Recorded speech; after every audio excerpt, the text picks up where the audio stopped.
السلام علیکم ورحمۃ اللہ تعالی وبرکاتہ۔ جامعہ رضویہ منظر اسلام کے آن لائن سبق میں آپ کا خیر مقدم ہے۔ پیارے بچوں، کھولتے ہیں اپنی کتاب ہدایت الحکمت، صفحہ نمبر 53 اور شروع کرتے ہیں فصل نمبر 4۔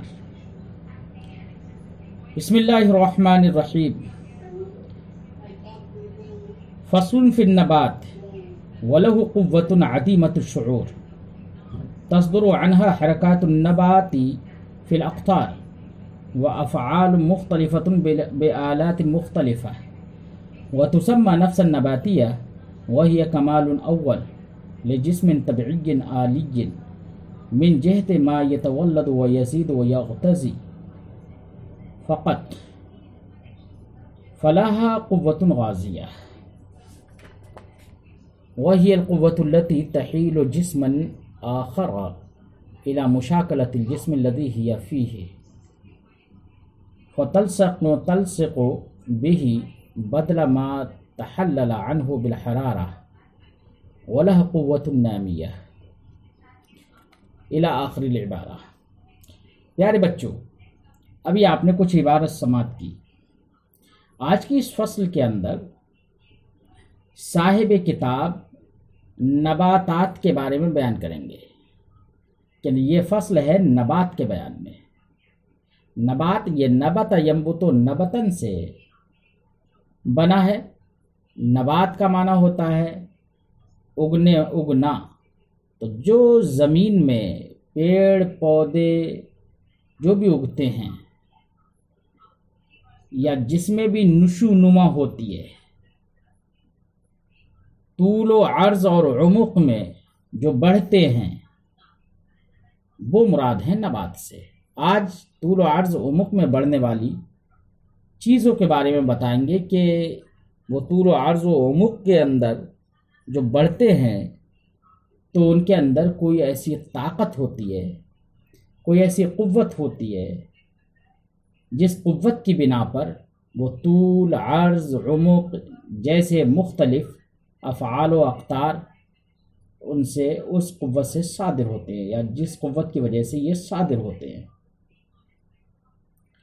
تو جس قوت سے یہ مختلف اقطار، مختلف افعال صادر ہوتے ہیں، اسی قوت کا نام قوت نباتیہ ہے۔ تو آج قوت نباتیہ کے بارے میں بیان کریں گے۔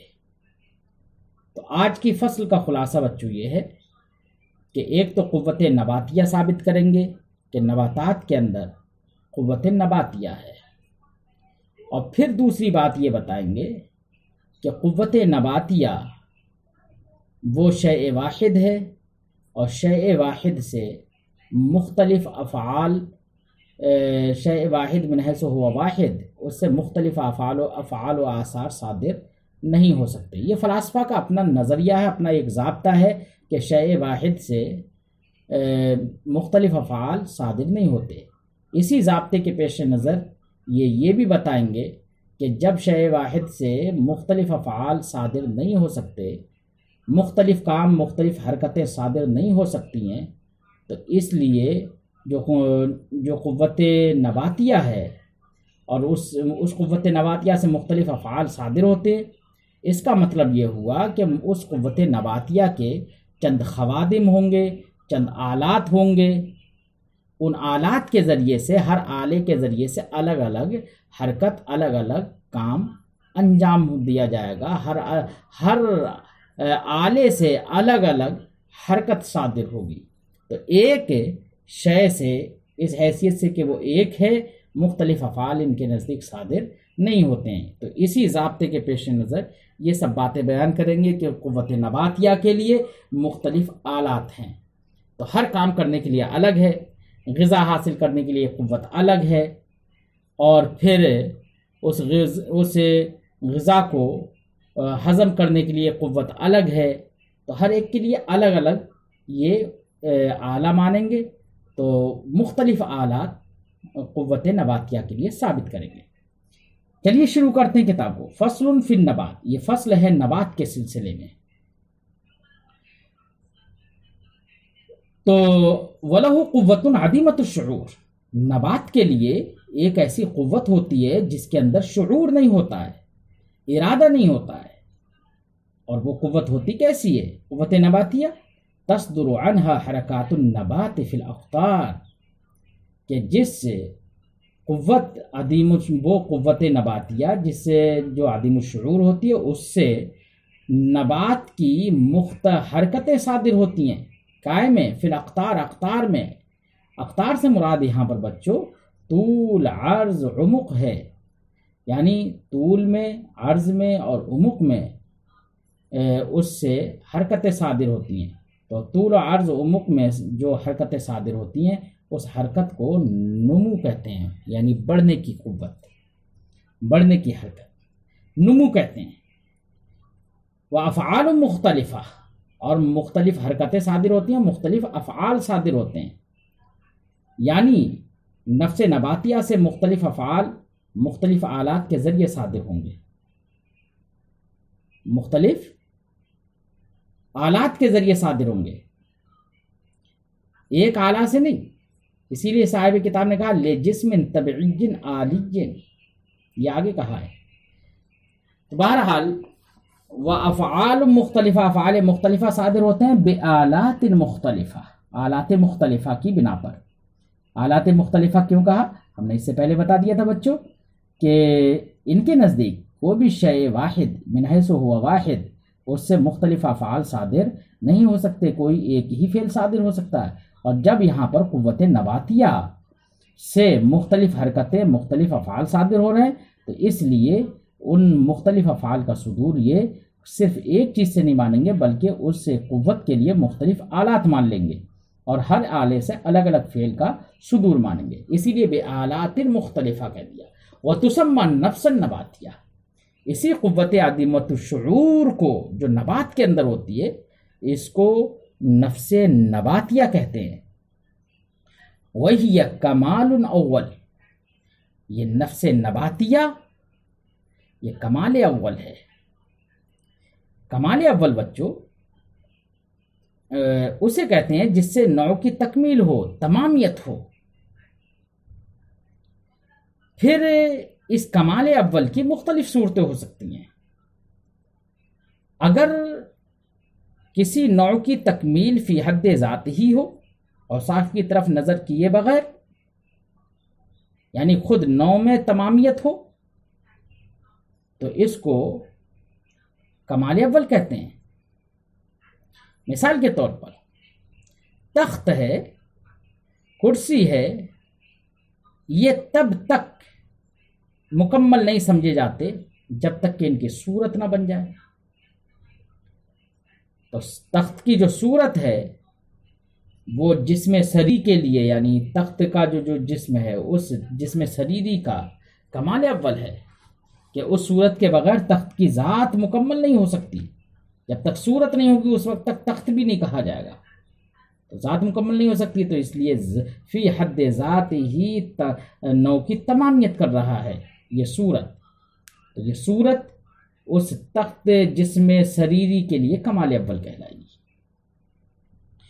اور اگر صفات کے لحاظ سے تمامیت ہوتی ہو، فی حد ذاتی نوع کی تمامیت نہیں ہوتی ہو، بلکہ صفات کے لحاظ سے اس میں تمامیت اور کمال پیدا ہوتا ہو،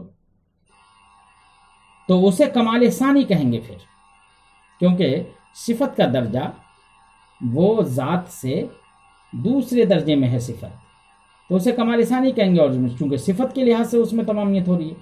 مثال کے طور پر جسم ابیض میں بیاض، تو جسم ابیض کی تمامیت بیاض کے ذریعے سے، سفیدی کے ذریعے سے جو ہوتی ہے، تو یہ سفیدی ایک اس کی صفت ہے، اور اس صفت کے ذریعے سے اس جسم ابیض کی تمامیت ہو، تو یہ صفت کے ذریعے سے ہوئی، تو اس کو کمال ثانی کہا جاتا ہے۔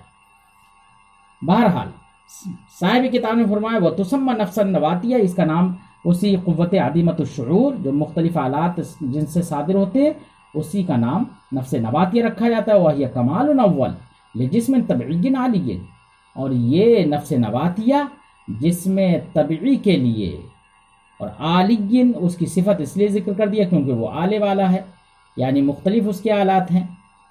ایک آلہ سے تو سارے افعال صادر ہی نہیں ہو سکتے، اس لیے آلی کن کہہ دیا۔ تو یہ نفس نباتیہ جسم طبعی آلی کے لیے، یعنی ایک آلے والے جسم طبعی کے لیے کمال اول ہے، اور آلی جن اسے مرفوع بھی پڑھ سکتے ہیں۔ تو اب معنی ہوگا کہ پھر یہ صفت بن جائے گا کمال اول کی، کمال کی، یعنی یہ کمال اول اعلیٰ والا ہے، یعنی یہ نفس نباتیہ اس کے مختلف آلات ہیں، اور یہ آلات ہیں کس کے لیے؟ جسم طبعی، یہ آلے والا ہے کس کے لیے ہے ثابت؟ جسم طبعی کے لیے، یعنی جسم طبعی کے لیے نفس نباتیہ ہوتا ہے، وہ نفس نباتیہ کا آلے والا ہے۔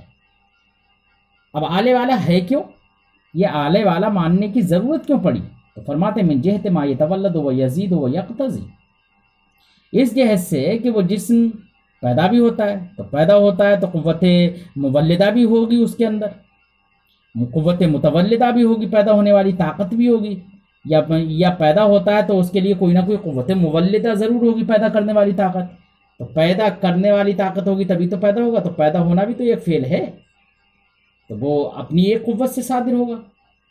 ایسے ہی وہ بڑھتا ہے، زیادتی اس کے اندر ہوتی ہے جسم کے اندر، اب زیادتی ہو رہی ہے تو اس کے لیے بھی ایک آلہ ماننا پڑے گا، کیونکہ ایک شے سے تو یہ ساری آلات سارے کام مان نہیں سکتے، تو یہ زیادتی ہوتی ہے، اس میں بڑھوتری ہوتی ہے، اضافہ کرتی ہے، تو اس کے لیے ایک قوت ہوگی، اور ایک قوت ایسی بھی ہوگی جو جسم کے اندر غذا کو حاصل کرتی ہے باہر سے، اور جسم کو وہ غذا فراہم کر دیتی ہے، اسی جسم سے جو طاقت ختم ہوتی ہے اس طاقت کے بدلے میں دوسرے جسم سے غذا حاصل کر کے اور اس میں وہ طاقت کی پورتی کرتی ہے اور جسم میں تحلیل کر دیتی ہے وہ۔ تو ایک قوت غازیہ ہے جو غذا حاصل کرتی ہے، تو تین قوتیں ہو گئی نا، تو یہ تینوں کے تینوں آلے ہو گئے، اس لیے کہا جسم طبعی آلی، یعنی آلے والا۔ تو اس جہت سے کہ یہ پیدا ہوتی ہے، بڑھتی ہے، زیادتی کرتی ہے، اور یقتضی غذا حاصل کرتی ہے، فقط فلاح قوت غازیہ، لہذا جب تین کام ہو رہے ہیں تو ایک تو اس کی قوت غازیہ ہوگی جو کہ غذا لینے والی ہو، کیا ہوگی؟ قوت غازیہ۔ قوت غازیہ وہ قوت ہے جو غذا کو لے کر مقتضا، یعنی جس کو غذا دی جا رہی ہے، جس جسم کی طرف غذا وہ پہنچا رہی ہے، اس مقتضا یعنی اس جسم کے مشابہ جز سے بدل دے جس میں یہ قوت ہوتی ہے، تاکہ حرارت غریزیہ کی وجہ سے جس قدر جسم سے تحلیل ہوا ہے اس کا بدل جسم میں پہنچ جائے۔ کیا مطلب ہے بچوں؟ ہمارے اس جملے کا مطلب یہ ہے کہ دیکھیے، ہم کوئی محنت کرتے ہیں، طاقت کا کوئی کام کرتے ہیں، تو ہمارے جسم کی طاقت کچھ کمزور ہوتی ہے نا۔ دیکھیے، آپ لگاتار کسی کام کو کرتے رہیں، تھک جاتے ہیں نا، جسم چاہتا ہے کہ تھوڑی دیر کچھ آرام کر لیا جائے۔ جب آرام کر لیا جائے تو پہلے جسم کی جو طاقت ختم ہو گئی تھی کہ ابھی ایک مزدور نے ایک پرات بھری اٹھائی، لگاتار وہ 10-20 پراتیں اٹھاتا رہا، تھک گیا، تو اس کا جسم کہتا ہے کہ اب کام نہ کیا جائے، پھر تھوڑی دیر وہ آرام کر لیتا ہے یا کچھ کھا لیتا ہے، پی لیتا ہے۔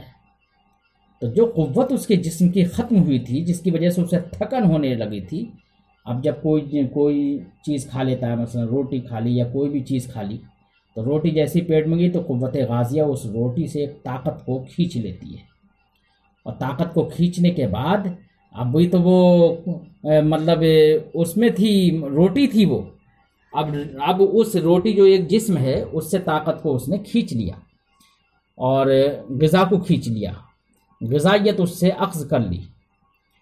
تو اب کھینچنے کے بعد جسم کے اندر وہ اسی قوت کو جو مطلب پہلے ہماری خرچ ہو چکی تھی، اس قوت کی جگہ جسم میں وہ بدل دیتی ہے، اور وہ اس طرح سے بدل دیتی ہے کہ وہ قوت جو اخذ کی ہے اس نے روٹی سے، وہ قوت ہمارے جسم کی ہر عضو میں جا کے سرایت کر جاتی ہے، وہاں پر مشاکلت ہو جاتی ہے۔ اب اگر کوئی چاہے کہ وہ اس قوت کو الگ سے تلاش کرے، نہیں، الگ سے تلاش نہیں کر سکتا، کیونکہ وہ ہمارے جسم کا ایک ایسا جز بن جاتی ہے کہ جو ہمارے جسم کے مشاکل ہوتی ہے۔ اب وہ ایسی حصہ بن گئی تو یہ پورتی کرتی ہے۔ تو قوت غازیہ کی تعریف کر رہے ہیں، وہی القوت التي تحیل جسما آخر،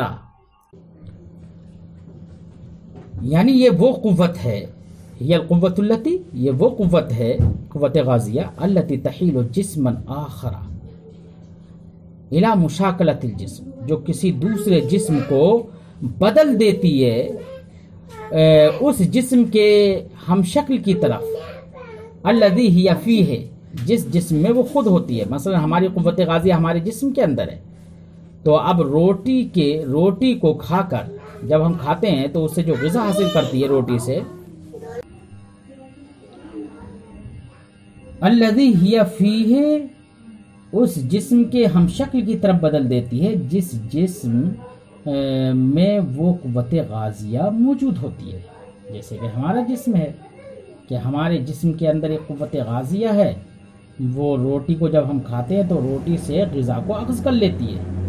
جب روٹی کو غذا سے اخذ کرتی ہے یہ، تو اب ایسی صورت میں اس غذا کو ہمارے جسم کا جز بنا دیتی ہے، حصہ بنا دیتی ہے، کہ اب فتلصق بہ، تو وہ قوت جو اس نے اس روٹی سے اخذ کی، مثلا وہ قوت اس جسم سے ملصق ہو جاتی ہے، مل جاتی ہے، اس سے آمیزش ہو جاتی ہے، بدلہ ما تحلل، اس قوت کے بدلے ما تحلل عنہ، جو اس جسم سے تحلیل ہو چکی ہے، نکل چکی ہے، ختم ہو چکی ہے، بالحرارہ، حرارت کے ذریعے سے، یعنی کسی محنت کے ذریعے سے۔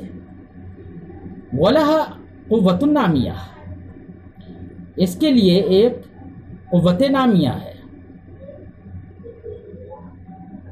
قوت نامیہ یعنی یہ قوت غازیہ جو ہے، اس کا یہ کام، یہ تو غذا لیتی ہے، اور غذا لینے کے بعد میں کرتی کیا ہے؟ کرتی یہ ہے کہ وہ جسم کے اندر جب پہنچتی ہے، جسم کو طاقت دیتی ہے تو جسم بڑھتا ہے۔ اب جب جسم بڑھتا ہے تو یہ کس طاقت کی بنا پر؟ قوت غازیہ سے تو نہیں کہہ سکتے کہ قوت غازیہ سے بڑھ رہی ہے۔ بات سمجھ میں آئی؟ غازیہ سے بڑھ رہی ہے یہ تو نہیں کہہ سکتے، تو یہ قوت غازیہ سے نہیں، کیونکہ ایک شے تو ایک ہی کام انجام دے گی، اس نے تو غذا کو لینے کا کام کر دیا۔ اس قوت، یا یہ دوسرے لفظوں میں یہ کہو کہ اس نفس ناطقہ نے تو طاقت کو حاصل کرنے کا کام کر لیا، لیکن جسم کے اندر بڑھوتری بھی کرتی ہے، بڑھاتی ہے، جسم کو طاقت دیتی ہے۔ تو یہ بڑھانے کی طاقت جو ہوگی، ایک الگ سے ایک اس کو کہیں گے کہ یہ بڑھانے کی جو طاقت ہے وہ اسی قوت نباتیہ کے لیے ایک آلہ ہے، تو اس کو ایک الگ سے قوت مانیں گے، اس لیے کہہ رہے ہیں وَلَهَا قُوَّةٌ نَامِیَہ، اسی نفس نباتیہ کے لیے ایک قوت نامیہ ہوتی ہے۔ وَهِيَ الَّتِي تَزِيدُ فِي الْجِسْمِ الَّذِي هِيَ فِيهِ، یہ قوت نامیہ وہ قوت ہوتی ہے جو جسم کے اندر، اس جسم کے اندر بڑھوتری کرتی ہے، یا فیہ، جس کے اندر یہ قوت نامیہ موجود ہوتی ہے، زیادتاً، ایسی بڑھوتری کرتی ہے، فی اقطارہ، جو زیادتی کس میں ہوتی ہے؟ اس جسم کے اقطار میں، یعنی طول اور عرض اور عمق میں۔ کتنی بڑھوتری کرتی ہے؟ الی ان یبلغ کمال النشوء، یہاں تک کہ بڑھوتری کرتی ہے کہ وہ جسم کمال نشوء کو پہنچ جاتا ہے۔ کمال نشوء سے مراد یہ ہے کہ وہ جسم اس حد کو پہنچ جاتا ہے کہ اب اس کے بعد اس کا بڑھنا متصور نہیں ہوتا ہے۔ اب یہ جو قید لگا دی الی ان یبلغ کمال النشوء، اس قید سے انہوں نے اس موٹاپا اور ورم کو خارج کر دیا، کہ جس کی بنا پر کبھی کبھی موٹاپا ہو جاتا ہے نا کسی وجہ سے، ورم آ جاتا ہے جسم میں کسی وجہ سے، تو ورم آنے کو یہ نہیں کہیں گے کہ جسم اپنے کمال نشو کو پہنچ جائے. کیوں؟ اس لیے کہ اس موٹاپے کے بعد میں بھی مزید ابھی اس کے آگے بھی نشو نما ہو جاتا ہے. اس لیے اس کا مطلب یہ ہے کہ وہ ابھی کمال نشو کو نہیں پہنچی اور وہ موٹاپا کسی اور عرض کی اور کسی وجہ سے ہے، کسی بیماری کی وجہ سے ہے. یہ نہیں کہیں گے کہ وہاں پر قوت نامیہ کی وجہ سے وہ کمال نشو کو پہنچ گئی. کمال نشو کو نہیں پہنچا کیونکہ اس کے بعد بھی کبھی بڑھوتری ہو جاتی. کبھی بچہ ابھی چھوٹا ہی ہے اور اس کا جسم میں ورم آ گیا، اس کا جسم موٹا ہو گیا بہت زیادہ، حالانکہ وہ ابھی کمال نشو کو نہیں پہنچا ہے. تو یہ قوت نامیہ کا یہ کمال ہے کہ وہ طول و عرض میں اتنا اضافہ کرتی ہے، طول و عرض و مق میں، کہ وہ جسم کو کمال نشو تک پہنچا دیتی ہے.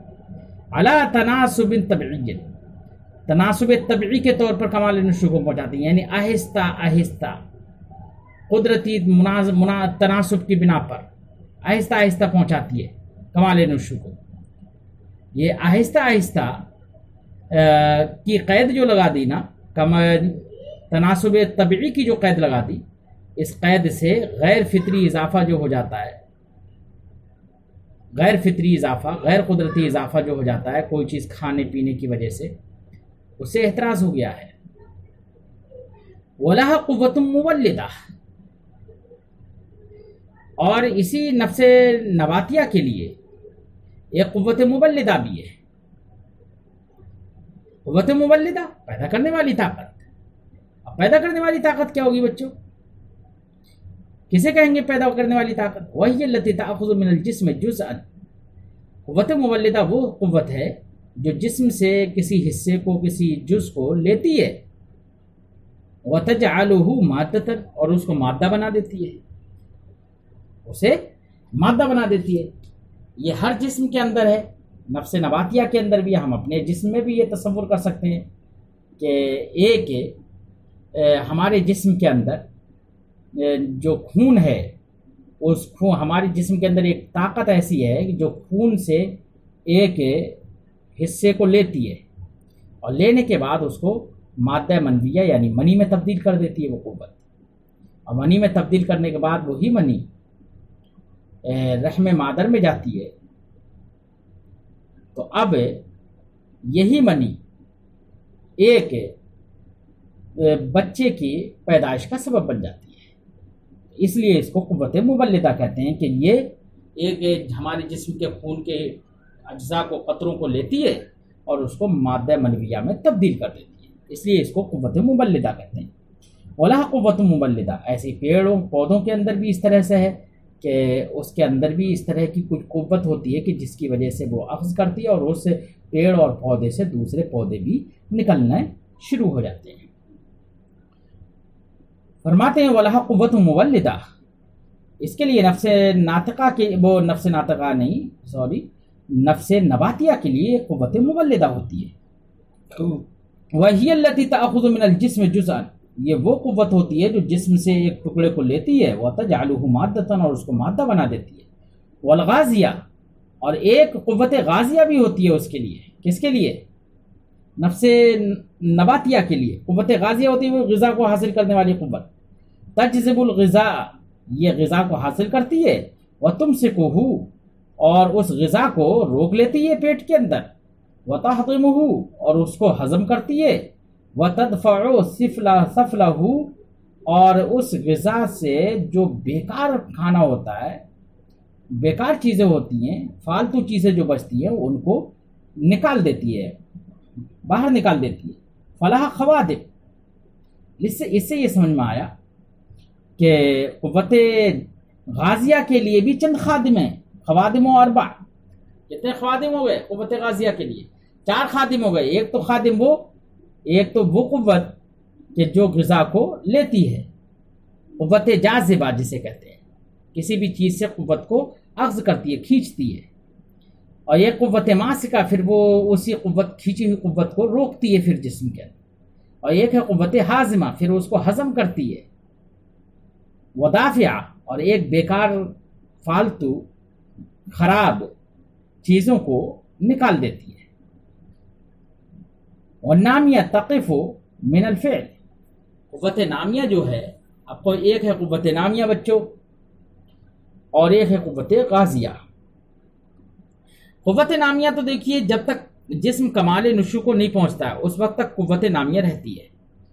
جب کمال نشو کو جسم پہنچ جاتا ہے تو قوت نامیہ تو کام کرنا چھوڑ دیتی ہے۔ تو سب سے پہلے قوت نامیہ کام کرنا چھوڑتی ہے جسم کے اندر، اور قوت غازیہ عمر کے آخر تک رہتی ہے۔ اور جب قوت غازیہ کام کرنا چھوڑ دیتی ہے تو پھر قوت غازیہ جب عاجز ہو جاتی ہے کام کرنے سے، پھر اس کے بعد موت عارض ہو جاتی ہے۔ تو موت کا عروج تبھی ہوتا ہے جب قوت غازیہ کام کرنا چھوڑ دیتی ہے۔ اسی کو فرماتے ہیں صاحب کتاب والنامیہ تقف من الفعل اول، قوت نامیہ سب سے پہلے کام کرنے سے رکتی ہے۔ وتبقى الغازیہ تفعل الى ان تعجز، اور قوت غازیہ کام کرتی رہتی ہے یہاں تک کہ وہ عاجز ہو جاتی ہے، یعنی آخر تک کام کرتی رہتی ہے قوت غازیہ۔ جب عاجز ہو جاتی ہے قوت غازیہ بھی غذا کو حاصل کرنے سے رک جاتی ہے، اپنے سارے کام کرنا چھوڑ دیتی ہے، فیعرض الموت، تو موت عارض ہو جاتی ہے، موت آ جاتی ہے۔ تو موت کیوں آتی ہے؟ کیونکہ قوت غازیہ کام کرنا چھوڑ دیتی ہے۔ یہ سارے نظریات فلاسفہ کے ہیں۔ شریعت کے نزدیک یہ ہے کہ اللہ رب العزت نے اللہ ہی رب العزت وہ موت کو پیدا کرنے والا ہے، وہی زندہ کرنے والا ہے۔ تو ظاہری سبب اللہ رب العزت چاہے کسی کو بھی بنا دے، لیکن مؤثر حقیقی اللہ تعالیٰ ہی ہے۔ آج کی گفتگو بچوں ہم یہیں پر ختم کرتے ہیں، اور پھر اگلے سبق میں انشاءاللہ ملتے ہیں۔ بس اتنا ذہن میں رہے کہ آج کی اس فصل کے اندر صاحب کتاب نے ایک نفس نباتیہ کی تعریف کی ہے کہ نفس نباتیہ ایک ایسی قوت ہے جو عدیم الشعور ہے، جس سے مختلف آلات کے ذریعے سے مختلف افعال صادر ہوتے ہیں۔ اب مختلف آلات میں کیا کیا ہے؟ کیونکہ یہ قوت نفس نباتیہ کیا، اس میں یہ تولد بھی ہوتا ہے اور زیادتی اضافہ بھی کرتی ہے، غذا بھی حاصل کرتی ہے، تو اس طریقے سے اس کے لیے قوت مولدہ ہوگی اور ایک قوت غازیہ بھی ہوگی، تو اس کے لیے یہ مختلف خوادم ہیں۔ دوسری بات صاحب کتاب نے تو وہ نفس نباتیہ کے جو کام ہیں، مطلب قوت غازیہ کے جو کام ہے، قوت مولدہ کا جو کام ہے، وہ صاحب کتاب نے بتایا ہے۔ پھر قوت غازیہ کے 4 خوادم بیان کر دی ہیں۔ بس اس کا خلاصہ یہ تھا۔ آپ بچوں اس کو یاد رکھیں، پھر اگلے سبق میں ملتے ہیں۔ السلام علیکم ورحمۃ اللہ تعالیٰ وبرکاتہ۔